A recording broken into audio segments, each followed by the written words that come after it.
എല്ലാ വർഷത്തെയും പോലെ പെരുന്നാൾ കഴിയുമ്പോൾ മുസല്ലേം മടക്കി കട്ടിലിന്റെ അടിയിൽ വെച്ച് ഫുള്ള് ലീവാണല്ലോ പിശാചിന്റെ. ഇബ്ലീസ് ലഅനത്തുല്ലാഹിലേക്ക് റമളാൻ മാസം ഫുള്ള് ലീവാണ്.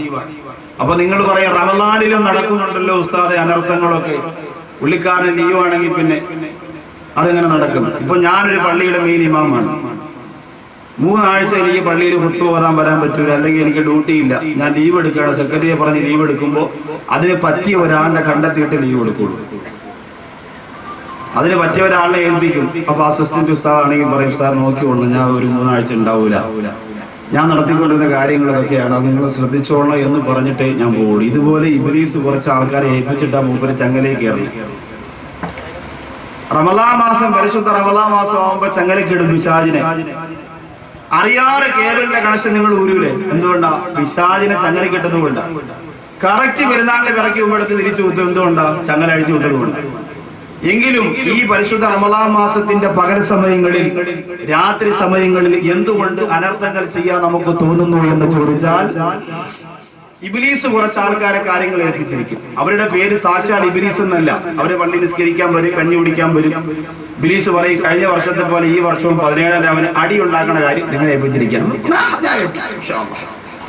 ഏത് പള്ളിയിൽ വേണമെന്ന് പറഞ്ഞു കൊടുത്താൽ മതി, ഏത് സ്ഥലത്ത് വേണമെന്ന് പറഞ്ഞു. അങ്ങനെ കുറച്ച് ഇബ്ലീസിന്റെ അണികളുണ്ട് നമ്മുടെ നാട്ടിൽ. നമ്മുടെ നാട്ടിലുണ്ട്. എല്ലാ സദസ്സിനും ഉണ്ടാകും, എല്ലാ മജ്‌ലിസിനും ഉണ്ടാകും. അവന്റെ പൂർണ്ണമായ പ്രവർത്തനങ്ങൾ ഏറ്റെടുത്തുകൊണ്ട് ജീവിക്കുന്ന ചില പൈശാചിക ബാധ ഏറ്റുപോയി അവരെ ഏൽപ്പിച്ചിരിക്കുകയാണ് കാര്യം. അല്ലെ? നിങ്ങൾ പറയില്ലേ അയാൾക്ക് മിണ്ടാതിരുന്ന പോലെ കഞ്ഞി ഒഴിച്ചു കൊടുത്തോണ്ടിരുന്ന സമയത്ത് അയാള് ഇന്നിത്തി മഞ്ഞ കൂടുതലാണല്ലോ എന്ന് പറയേണ്ട വല്ല കാര്യമുണ്ടോ? അതിലെ പാചകം ചെയ്താണ് ദേഷ്യം വന്നത്. ഈ ആളെ കൊണ്ട് പറയിപ്പിച്ചത് ഇബ്ലീസാണ്. പക്ഷേ ഇബ്ലീസ് റമളാൻ മാസം ലീവായതുകൊണ്ട് പുള്ളിയെ തന്നെ കാര്യങ്ങൾ ഏൽപ്പിച്ചിരിക്കുക.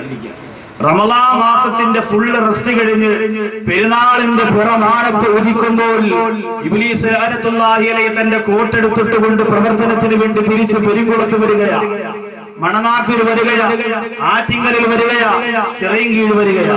വരുമ്പോൾ ഇബ്ലീസ് ഞെട്ടിപ്പോയി. അല്ലാഹുവേ, അതാ കള്ളം കൊടുത്തോണ്ടാണ് അവനൊക്കെ തൊപ്പിയൊക്കെ വെച്ച് സെറ്റപ്പായിട്ട് നടക്കുന്നത്. പെരുന്നാളിനൊക്കെ പോയി വെള്ളയൊക്കെ കൊടുത്ത് വാപ്പാരെ കബറിലൊക്കെ പോയി ദുആ ചെയ്യണം. അവന്റെ വാപ്പാടെ കബർ ഏതെന്ന് പോലും അറിഞ്ഞുകൂടായിരുന്നു. പക്ഷെ ഇപ്പൊ വന്ന ഉസ്താദ് ഇങ്ങനെ പറഞ്ഞ് അവന്റെ തലയിലങ്ങോട്ട് ബ്രെയിൻ വാഷ് ചെയ്ത് അവനൊക്കെ വാപ്പാടെ കബർ പോയി ദുആ ചെയ്തു.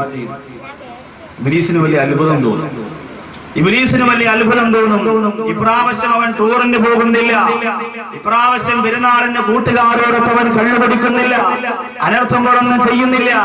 അങ്ങനെ ഇബ്ലീസിന് സങ്കടം തോന്നുമ്പോൾ അവൻ നിന്റെ മനസ്സിലേക്ക് പറന്നു വരും. ചെറുപ്പക്കാരാ, അവൻ നിന്റെ മനസ്സിലേക്ക് പറന്നു വരും. നിന്റെ കൂട്ടുകാരൻ വരികയാണ്. പെരുങ്കുളത്തുള്ള മണനാക്കിലുള്ള പ്രദീപും സുരേഷും സന്ദീപും ഒക്കെ വരികയാ. അവര് വന്നിട്ട് പറയുന്നേടാ ശുക്കൂറേടാ ശംനാരേടാ മുനീറേടാ സുധീറേ, നീ എന്തേ നമ്മൾ ഓണമാകുമ്പോ ഞങ്ങൾ നിനക്ക് പാർട്ടി നടത്തുന്നില്ലേ? ക്രിസ്മസ് വരുമ്പോ ഞങ്ങൾ നിനക്ക് പാർട്ടി നടത്തുന്നില്ലേ? എന്തുകൊണ്ടാണ് നിന്റെ ഒരു പെരുന്നാൾ വന്നിട്ട് നീ ഞങ്ങൾക്ക് പാർട്ടി നടത്താത്തത്? അവൻ പറയുന്നു, എടാ അത് നിങ്ങളോടുള്ള വെറുപ്പ് കൊണ്ടൊന്നും അല്ലടാ സുരേഷേ. പിന്നെ ഉസ്താദ് പ്രാവശ്യം പറഞ്ഞിരിക്കുന്നത് ശക്തമായ തീരുമാനമാണ് നമ്മൾ എടുത്തിരിക്കുന്നത്. അടുത്ത റമളാന് മുമ്പ് ഞാൻ മരിച്ചു പോയാൽ എനിക്ക് ആരുമില്ലടാ സുരേഷേ, നീ ഒന്ന് റീത്ത് വെച്ചെന്ന് പറഞ്ഞുകൊണ്ട് എനിക്കൊന്നും കിട്ടാനൊന്നും പോകുന്നില്ല.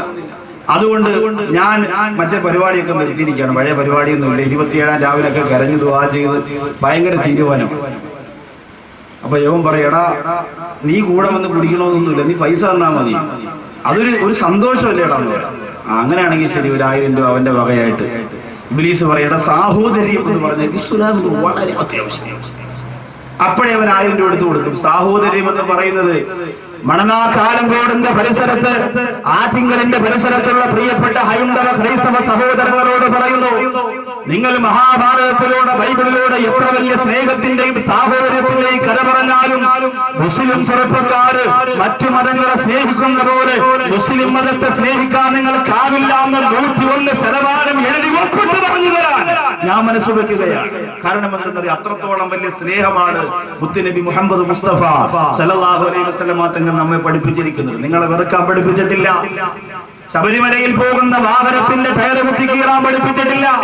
പിന്നെ എന്റെ പ്രിയപ്പെട്ട മുസ്ലിം ചെറുപ്പക്കാരോട്, മറ്റു മതസ്ഥരോട് സ്നേഹിക്കാനും അയൽവാസികളെ ഹൈന്ദവരാണെങ്കിൽ ആദരിക്കാനും പഠിപ്പിച്ച മതം വിശുദ്ധ ഇസ്ലാമാണ്. ആ സാഹോദര്യം നിലനിർത്തിക്കൊണ്ട് തന്നെ ഞാൻ പറയുന്നു, കള്ളു കുടിക്കാൻ കാശ് കൊടുത്തിട്ടല്ല ആഘോഷത്തിൽ അവരെ പങ്കു ചേർക്കേണ്ടത്. പക്ഷേ ഇബ്ലീസ് ലഅനത്തുല്ലാഹി നമ്മുടെ മനസ്സിലേക്ക് വന്നു ചേരും. ആ സമയത്ത് നമുക്ക് സർവ്വതും നഷ്ടപ്പെട്ടു പോവുകയാ, നമ്മുടെ പിടിവിട്ടു പോവുകയാ. തൊപ്പിയിട്ടവൻ അറിയാതെ തൊപ്പിയൂരുകയാണ്, ദാടി വെച്ചവൻ അറിയാതെ ദാടി മടിക്കുകയാണ്, നിസ്കാരം തുടങ്ങിയവൻ അറിയാതെ നിസ്കാരം നിർത്തുകയാണ്. സർവ്വതെമ്മാട് തരത്തിൽ നിന്ന് തൗബ ചെയ്ത് മടങ്ങിയവർ അറിയാതെ ഹറാമിയത്തിലേക്ക് പോവുകയാ. സുബ്ഹാനല്ലാഹ്. ആ റമദാൻ മാസം എത്ര പെട്ടെന്നാ വിട പറഞ്ഞു പോയത്. വല്ലതും ചെയ്യാൻ നമുക്ക് കഴിഞ്ഞിട്ടുണ്ടോ? പെരുങ്കുളത്തുകാരെ, തറാവി എത്ര പെട്ടെന്നാ തീർന്നത്, തഹജ്ജുദ് എത്ര പെട്ടെന്നാ തീർന്നത്, തസ്ബീഹ് എത്ര പെട്ടെന്നാ തീർന്നത്. അല്ലാഹുവിന്റെ പരിശുദ്ധ ഖുർആൻ റമദാൻ മാസത്തിൽ നമ്മുടെ കൈവെള്ളയിലൂടെ എടുത്ത് നിവർത്തി വെച്ചിട്ട് വെട്ടിക്കരഞ്ഞുകൊണ്ട് പാരായണം ചെയ്ത ദിവസങ്ങൾ എത്രയാണ് എന്റെ പ്രിയപ്പെട്ട മുസ്ലിമേ.